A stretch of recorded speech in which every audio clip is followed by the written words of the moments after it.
Un invito a scrivere una teologia dell'accoglienza lo ha formulato il Papa intervenendo al convegno organizzato dalla Pontificia Facoltà Teologica dell'Italia Meridionale a Napoli dedicato al crocevia del Mediterraneo.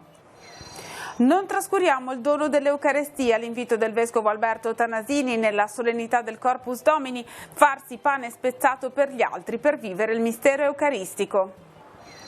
Polemiche a Lavagna per la chiusura di alcuni stabilimenti balneari, decisa dal Comune per ritardi nelle gestioni di proprie pratiche, pesanti danni economici ed immagine, denunciano i balneari. Come applicare il concreto la legge sulle disposizioni anticipate di trattamento è stato il tema del convegno sul fine vita organizzato a Chiavari dall'Ufficio Pastorale della Salute. Donne che guardano lontano, incontro con Viviana Mazza e Suor Rosa Ferretti, l'emancipazione femminile dai paesi dove le libertà non sono rispettate alla nostra realtà dove non sempre sono garantite. Cari amici, ben ritrovati ad un nuovo appuntamento con la nostra informazione. Oggi apriamo il nostro telegiornale con il racconto della visita di Papa Francesco a Napoli in occasione del convegno La teologia dopo Veritatis Gaudium nel contesto del Mediterraneo. Questo è il tema del convegno che è stato organizzato dalla Pontificia Facoltà di Teologia dell'Italia Meridionale che si sta svolgendo proprio in questi giorni nella città partenopea. Questa mattina è intervenuto Papa Francesco nel corso della sua seconda visita al capoluogo campano dopo quella del 21 marzo 2015. La sede storica della facoltà si trova a Posillipo, è affacciata sul Golfo di Napoli e affidata ai gesuiti sin dal Cinquecento. Questo, secondo il cardinale arcivescovo Crescenzio Sepe, è il cuore dell'impegno teologico di una città laboratorio di accoglienza. Un crocevia del Mar Mediterraneo che entra nel sonno del suo panorama ma anche nella sua storia e nella sua cultura. Il Papa ha presieduto l'incontro conclusivo del convegno offrendo diversi spunti di riflessione nel corso di un intervento molto denso di contenuti. Francesco ha sollecitato a fare una teologia dell'accoglienza e a sviluppare un dialogo autentico e sincero con le istituzioni sociali e civili, con i centri universitari e di ricerca, con i leader religiosi e con tutte le donne e gli uomini di buona volontà per la costruzione della pace di una società inclusiva e fraterna e per la custodia del creato. Ha chiesto con forza di non confondere la fede con le questioni oggetto di dispute teologiche. Ma sentiamo in questo breve passaggio che abbiamo estratto dal lungo intervento di Papa Francesco come il Papa ha voluto dare alcune indicazioni pratiche parlando appunto del vastissimo tema del dialogo. Vorrei menzionare una sindrome pericolosa, no? Che è la sindrome di Babele. No? Noi pensiamo che la sindrome di Babele è la confusione che si origina nel non capire quello che l'altro dice. Questo è il primo passo, ma la vera sindrome di Babele è quella di non ascoltare quello che l'altro dice e di credere che io so quello che l'altro pensa e l'altro che dirà. Questa è la peste, questa è la peste. Un servizio più ampio nel corso del telegiornale di questa sera. In diverse località del territorio si è celebrata ieri la solennità del Corpus Domini con la tradizionale processione eucaristica. A Chiavari la Santa Messa è stata presieduta dal Vescovo diocesano Monsignor Alberto Tanasini che nell'omelia ha invitato a non trascurare il dono dell'Eucarestia ma a riscoprire la meraviglia per questo farsi pane spezzato di Cristo che a sua volta invita a dare se stessi agli altri. Il segno tangibile della moltiplicazione dei pani e dei pesci non è solo uno dei miracoli con cui il Signore si è manifestato a chi lo incontrava, ma anche il modo che egli ha scelto per prendersi cura delle persone che iniziavano a seguirlo, anticipando il grande dono dell'Eucarestia. Ha preso le mosse da questa considerazione la riflessione che Monsignor Alberto Tanasini ha proposto ai fedeli delle parrocchie di Chiavari in occasione della celebrazione del Corpus Domini. La Santa Messa è stata celebrata nella parrocchia chiavarese di San Giacomo di Rupinaro. La processione eucaristica si è snodata lungo le vie del quartiere del Ponente chiavarese fino al cortile della scuola Maria Luigia dove si è tenuto il tempo di adorazione eucaristica. Nell'omelia Monsignor Tanasini ha invitato a non porsi di fronte al dono del corpo di Cristo come ad una abitudine. Noi questa sera siamo qui per dire: noi non vogliamo dimenticarci della meraviglia che il Signore ha fatto dandoci l'Eucaristia, dandoci se stesso. Da parte del pastore della diocesi poi un secondo invito, esplicitato in maniera particolare per i ragazzi che quest'anno hanno ricevuto per la prima volta il dono di Gesù Eucaristia, quello a non trascurare questo dono facendosi a propria volta pane spezzato per gli altri. E quel pane spezzato poi è anche un invito a che noi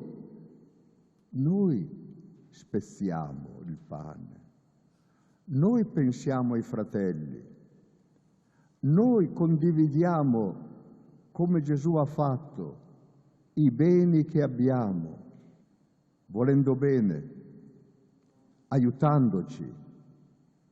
Tutte le volte che lo facciamo, noi diamo un po' di noi stessi da mangiare e poi servendo l'Eucaristia. Quante volte è diventato così facile trascurare l'Eucaristia? Quante volte noi non veniamo alla messa e non ci rendiamo conto che rinunciamo al pane della vita? Ecco, è abbondante il dono di Dio. Non trascuriamolo. Ha riaperto ieri pomeriggio, grazie alla sospensiva decisa dal TAR Liguria, uno dei 3 stabilimenti balneari di Lavagna chiusi da alcuni giorni a causa dei ritardi nelle autorizzazioni da parte del Comune. 13 in tutto le realtà che nei mesi scorsi hanno avviato una procedura di sanatoria i cui tempi di gestione da parte degli uffici comunali si sono dilungati più del previsto. Inevitabili danni e le polemiche. Paradossalmente chi ha cercato di mettersi in regola per tempo ora paga le conseguenze più pesanti. Quelli che sono stati più ligi a presentare le scia di apertura sono stati più colpiti, i primi ad essere colpiti. Le prime realtà che hanno avviato le pratiche per una regolarizzazione in realtà sono state quelle maggiormente penalizzate, con una chiusura imposta da parte degli uffici comunali nel periodo più importante dell'anno, questo per lungaggini burocratiche di cui gli stabilimenti balneari non sono sicuramente i primi responsabili. Continua a far discutere a Lavagna il caso dei bagni chiusi per alcune mancate autorizzazioni, 13 in tutto le attività che hanno avviato le procedure per un adeguamento normativo necessario ad ottenere l'agibilità, 3 quelle che si sono viste notificare un provvedimento di chiusura per la decorrenza dei termini, pratiche che per qualche motivo sono rimaste ferme per troppo tempo e che ora, proprio nel cuore della stagione balneare, hanno portato a conseguenze molto pesanti. La rigidità di un funzionario non ha permesso l'apertura degli stabilimenti balneari. Non si è mai verificato, almeno a memoria mia, di chiusure dei stabilimenti balneari in piena stagione. E diciamo che un danno economico, oltre ad essere un danno economico, è un danno di immagine per tutto Lavagna, per tutto l'immagine turistica del nostro paese. In queste ore alcune delle attività fatte chiudere hanno potuto riaprire grazie alla sospensiva concessa dal Tribunale amministrativo regionale, al quale i titolari degli stabilimenti balneari si sono prontamente rivolti. I danni dal punto di vista dell'immagine e dei profitti ci sono stati e non è escluso che i provvedimenti di chiusura a breve vengano notificati anche ad altre realtà del territorio lavagnese. Questi primi 3 provvedimenti di questi primi 3 stabilimenti sono dovuti al fatto che hanno presentato prima degli altri la scia di apertura. La scia di apertura prevede 60 giorni di tempo per l'esame da parte degli uffici, scaduto il termine dei 60 giorni gli uffici si devono esprimere e in questi casi, non essendoci ancora le autorizzazioni definitive edilizie e paesaggistiche, viene negato quindi il titolo di agibilità per gli stabilimenti per l'apertura. Operazione anti-evasione da parte di ATP. In coincidenza con l'inizio dell'estate, l'azienda di trasporto pubblico ha svolto nella giornata di ieri una serie di controlli tra Portofino e Casarza Ligure. 4 le squadre di controllori in campo che hanno verificato il permesso di viaggio a circa 1000 passeggeri, 30 i verbali elevati. Nelle prossime giornate ATP intensificherà ulteriormente le azioni di verifica a bordo dei propri autobus e alle fermate al fine di contrastare il fenomeno dell'evasione tariffaria. Italia. In particolare saranno al lavoro fino a l'1 di notte le squadre di controllori fra Santa Margherita Ligure e Portofino, soprattutto nei fine settimana. Le squadre, coordinate da Angelo Rolleri, aumenteranno l'attività con l'arrivo dell'estate, ampliando l'orario delle verifiche anche la sera e nei fine settimana. Da oggi è possibile utilizzare il servizio di bike sharing del Comune di Sestri Levante tramite l'applicazione per cellulari Bici in città. Attraverso il telefonino si può acquistare l'abbonamento al servizio e gestire l'utilizzo della bici. Sono 40 i mezzi in servizio a Sestri, 7 le postazioni attive e oltre alle biciclette cittadine ideali per brevi tratte sarà disponibile un ulteriore servizio che mette a disposizione biciclette mountain bike a pedalata assistita, acquistate grazie al progetto europeo Bike & Go di cui Mediaterraneo Servizi è partner. Saranno disponibili 3 punti di noleggio giornaliero al prezzo di 30 euro. Questi mezzi sono ideali per escursioni nella zona collinare. E dal weekend di fine mese, sempre a Sestri Levante, sarà inoltre disponibile il Bus del Mare, un servizio gratuito che collegherà i campeggi di Trigoso e Fossa Lupara con il mare, toccando anche i parcheggi di Baden-Powell, Montepagano, Sestri Stazione e Sant'Anna. E restiamo a Sestri Levante perché il Comune ha conquistato un prestigioso riconoscimento, il City Brand and Tourism Landscape Award, per il progetto del Parco Urbano Nelson Mandela. La cerimonia di premiazione si è svolta al Palazzo della Triennale di Milano a margine del Simposio Nazionale Il Paesaggio come Strategia, dedicato alle esperienze di integrazione fra design e qualità del paesaggio urbano. Durante la conferenza la sindaca Valentina Ghio e il funzionario tecnico Roberto Montanari hanno illustrato il progetto del Parco Mandela, che ha ricevuto il premio per la sezione City Play dedicata ai progetti di spazi dedicati al gioco ed allo sport. La legge sulle disposizioni anticipate di trattamento, il cosiddetto testamento biologico, non apre solo questioni di carattere etico, ma anche problemi di tipo interpretativo, che sul piano pratico possono generare confusione in chi si trova a dover prendere decisioni sul campo. Per questo gli uffici della Pastorale della Salute della Liguria hanno offerto un convegno di approfondimento con una tappa in ciascuna diocesi. La dimensione etica è la grande questione della medicina moderna, le nuove scoperte sul fronte della scienza, le frontiere della tecnologia applicate alla medicina aprono ogni volta nuovi scenari. Il caso della legge sulle disposizioni anticipate di trattamento, il cosiddetto testamento biologico, è un tema complesso sotto diversi profili. Per questo gli uffici pastorali della salute della Liguria hanno organizzato un corso di formazione con tappe in ogni diocesi. A Chiavari e al centro Acquarone sono state affrontate le diverse sfide etiche create dalla legge sulle DAT e ancora prima i problemi di natura interpretativa. Lascia aperte più domande che risposte e ci sono alcuni ambiti che devono essere chiariti. Infatti in questo momento viviamo una sospensiva fino al settembre di quest'anno perché qualcuno dovrà intervenire, in particolare è previsto un intervento del Parlamento per fare chiarezza in questi scenari. Ecco, laddove la legge non è chiara si aprono tanti dubbi e tante questioni e quindi è possibile che ci si trovi in difficoltà e non si sappia in quel momento specifico quale scelta è opportuno prendere. Il corso ha avuto anche lo scopo di ascoltare gli operatori sanitari che sul campo devono fare i conti con una normativa che in alcuni casi può rivelarsi complessa nella sua applicazione.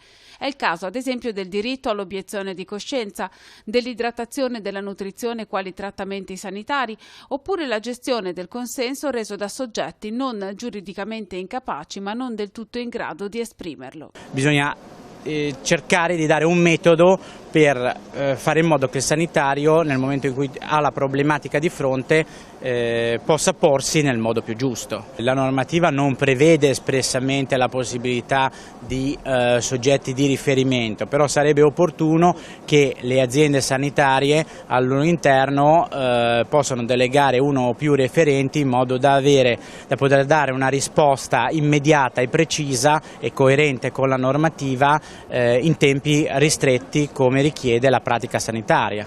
Nel caso dei cattolici, laddove la dimensione etica dovesse entrare in conflitto con la legislazione, si troveranno a dover fare una scelta tra Vangelo e legislazione e appare evidente, almeno per chi è convinto delle proprie scelte di fede, che prevarrà il Vangelo. Tra Tra gli eventi organizzati in occasione della Giornata Mondiale per il Rifugiato, l'associazione Verità per Giulio Regeni, il Tigullio non dimentica, ha promosso l'incontro Donne che guardano lontano. Alessandra Governa e Francesca Caporello hanno coordinato il dialogo tra Viviana Mazza, giornalista del Corriere della Sera che si occupa di esteri, e Suor Rosa Ferretti, coordinatrice del Centro di Accoglienza per Ragazze Immigrate Casa Stella Francescana. Essere donne che guardano lontano non significa solamente avere progetti per il proprio futuro, ma lottare e agire concretamente per affermare le proprie libertà. Se necessario disobbedire a quelle leggi dello Stato e quelle regole della religione che non riconoscono pari diritti e dignità a uomini e donne. Lo spiega Viviana Mazza, che dal suo lavoro alla redazione esteri del Corriere della Sera ha viaggiato tra Siria, Afghanistan, Arabia Saudita, Pakistan, Egitto e Iran e ha tratto ispirazione per scrivere un libro. Le ragazze di Via Rivoluzione è un modo in cui sono state chiamate delle ragazze iraniane che alla fine del 2017 si sono tolte il velo, che in Iran è obbligatorio per tutti, anche per i turisti, anche per chiunque vada nel paese, e anche se è obbligatorio loro se lo sono tolte, lo hanno attaccato ad un bastone, lo hanno sventolato come una bandiera. E il velo era bianco e quindi questo sventolare una bandiera bianca, che normalmente sarebbe un simbolo di resa, è in realtà diventato un simbolo di battaglia, nel senso che queste ragazze hanno detto: noi siamo contrarie all'obbligo che ci è stato imposto dallo Stato di indossare questo indumento. In realtà il mio libro non parla soltanto di velo islamico, parla di battaglie anche all'interno della famiglia a volte, e anche nella società, e anche battaglie politiche in altri casi, che le donne stanno conducendo in 6 paesi di cui mi sono occupata come giornalista del Corriere della Sera. L'altra ospite, Suor Rosa Ferretti, si occupa di accoglienza e integrazione di ragazze immigrate. Per guardare lontano verso un futuro di libertà, il primo passo è l'istruzione. Quello che ci sta a cuore nel nostro progetto così e comunque nel cammino di queste giovani è quello proprio che possano avere un futuro nella libertà, un futuro di decidere che cosa fare nel loro domani e quindi renderle sempre di più autonome in questo cammino della vita. Sicuramente dalla scuola, per renderle capaci di comunicare il minimo indispensabile con le persone. Scuola e inserimento nel lavoro, nella società, insomma, quello che abbiamo cercato di fare e continuiamo a fare è proprio questo, insistere su questo inserimento culturale e lavorativo. Reduci dai successi in Germania, Austria, Polonia, Spagna e Irlanda, gli studenti del Cavuoto di Chiavari si sono aggiudicati per il 3° anno consecutivo il primo premio del concorso di Asso Calzaturifici. Il tema di quest'anno, il riciclo calza bene, ha coinvolto gli studenti della classe 4ª di grafici guidati dalla professoressa Sabrina Di Santo, Armanda Cirio, Giada Palena, Alessandra Iudica e Daniele Secli. La cerimonia di premiazione si terrà il 17 settembre a Milano alla Fiera Internazionale della Calzatura. Ora sfogliamo le pagine dei quotidiani in edicola questa mattina, poi ci ritroviamo per tutti gli aggiornamenti e lo sport. Prima pagina di Avvenire, antitratta da tweet, il rapporto del Dipartimento di Stato americano: oggi l'Italia fa meno contro trafficanti e scafisti e non tutela le vittime. SOS intanto da alcune barche in avaria in alto mare, proteste a Lampedusa per il no alla Sea Watch, da consulta intanto alt ai superpoteri per i prefetti. L'Italia dell'Istat col segno meno, poche nascite, giù i lavoratori, con l'emorragia dei giovani verso l'estero sono gli stranieri a sostenere il bilancio demografico, i dati del rapporto Istat. Il vertice a Bruxelles, il premier Conte tratta a Roma e caccia 5-6 miliardi, linea dura dell'Unione Europea, Conte cerca copertura. Nelle pagine interne il rapporto Istat, Italia un paese col segno meno, meno nati, meno giovani, meno lavoratori attivi. Il rapporto fotografa un declino inarrestabile con l'emorragia dei giovani verso l'estero che continua, è un solo fragile baluardo, gli stranieri. Migranti e tratta, bocciatura degli Stati Uniti. Pochi giorni dopo l'incontro con Salvini, il segretario di Stato americano Pompeo declassa Roma. È ancora caos in mare, 200 persone alla deriva e Lampedusa si mobilita per lo sbarco della Sea-Watch. Passiamo al secolo XIX, autostrade, giù i pedaggi, il governo cambia le regole e i concessionari dicono illegittimo. Parla intanto Boccia, presidente di Confindustria, la ricostruzione del Morandi aiuterà la rinascita del paese. L'Europa boccia i conti italiani, Conte, giudizi inaccettabili, procedura di infrazione vicina. E in foto, traffico migranti, gli Stati Uniti criticano, Roma fa poco.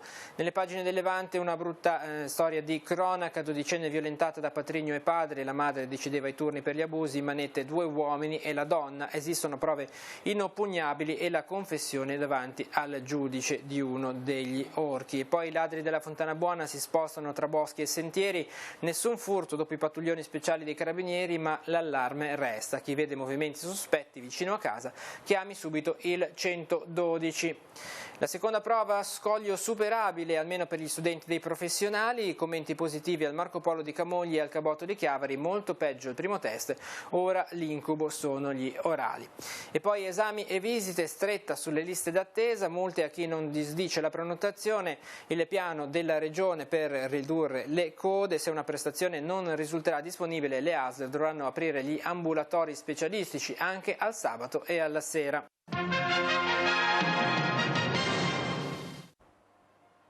Per gli aggiornamenti andiamo in redazione, per noi oggi c'è Giacomo Rizzi. Grazie Emanuela. Questa notte gli agenti della Polizia di Genova hanno fermato 3 uomini e una donna in via Campanella ad Albaro. I 4 avrebbero cercato di derubare un giovane, aggredendolo per strappargli dal polso l'orologio. La convinzione della questura è che i malviventi siano autori di altre rapine, messe a segno nei giorni scorsi a Genova, soprattutto nel quartiere di Zona. Queste rapine sono state accomunate dal fatto di avere come mira degli orologi preziosi, soprattutto Rolex, tanto da essere questa banda soprannominata proprio la banda del Rolex. Dalla redazione è tutto, la linea può tornare allo studio. Siamo allo sport, tutto pronto per la mezza maratona di Chiavari. Domani sera, a partire dalle 20, le vie del centro saranno invase da quasi 1 migliaio di atleti e appassionati che correranno su un percorso ad anello di 21 km. Confermate anche le manifestazioni collaterali come la Family Run, la staffetta e la 7 km. Strade chiuse a partire dalle 20.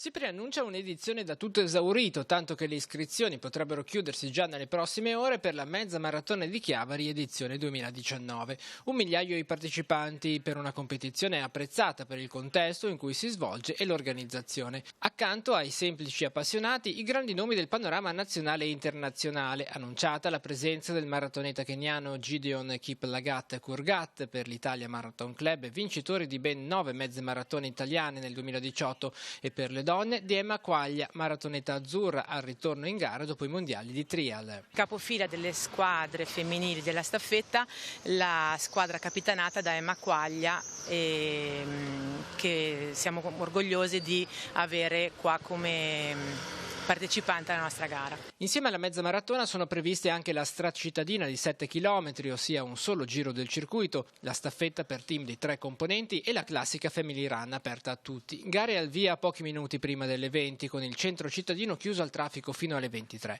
Confermato invece il campo base in piazza Gagliardo, dove è situato l'arrivo. Campo base, piazza dei pescatori, dove ci sarà il ristoro finale. Lungo il percorso ricordiamo che ci saranno 2 punti di ristoro, 2 punti di spugnaggio e un punto di con nebulizzatore d'acqua, quindi per rinfrescarsi, dovesse essere una serata particolarmente calda, ci sarà anche questa nuova opportunità. E per la prima volta quest'anno la collaborazione con l'European Cultural and Sport Organization per il monitoraggio dello stato di salute di chi pratica attività sportiva. Siamo orgogliosi quest'anno perché oltre alla una grande partecipazione degli atleti, una grande partecipazione dei professionisti, abbiamo anche una collaborazione con ECOS, che è un ente internazionale di ricerca, il quale collabora con la Comunità Economica Europea per un progetto sulla salute del runner. Quindi chiederemo a tutti i partecipanti alla gara, avranno un volantino all'interno del pacco gara, e di per cortesia rispondere a questo questionario, che è un questionario veloce ma che ci permetterà di partecipare a questo progetto europeo. Allora ricordiamo le strade che saranno chiuse al traffico durante lo svolgimento della gara a partire dalle 19:45. Viale Groppo, Corso Valparaiso, Piazza Gagliardo, Via Preli, Corso Buenos Aires, Corso Genova fino all'incrocio con Corso Millo, Via Martiri della Liberazione, Piazza Matteotti, Via Entella, quindi Via Piacenza, Piazza San Front, la rotatoria di Viale Casman, lato ponente con attraversamento verso il lato opposto all'altezza del semaforo. Viale Casman direzione mare, discesa sul lungo Entella all'altezza del salone automobilistico, proseguimento sino alla foce, poi ritorno in Viale Tito Groppo. Ancora una notizia di pallanuoto. Stefano Luongo, capocannoniere del campionato di A1 maschile con 81 reti, è il primo colpo di mercato della Prorecco. Attaccante nel giro della nazionale, nelle ultime 3 stagioni alla Sport Management, è nato a Chiavari il 5 gennaio del 1990. Indosserà nuovamente la calottina dei campioni d'Italia dopo la parentesi in bianco-celeste del 2012-2013. Con lo sport terminiamo questa edizione di Tigulli Oggi, la prossima andrà in onda alle 19:15. Trovate tutte le notizie sul nostro sito internet teleradiopace.com e al canale 187 Telepace News. Grazie per averci seguito, buon pomeriggio a tutti.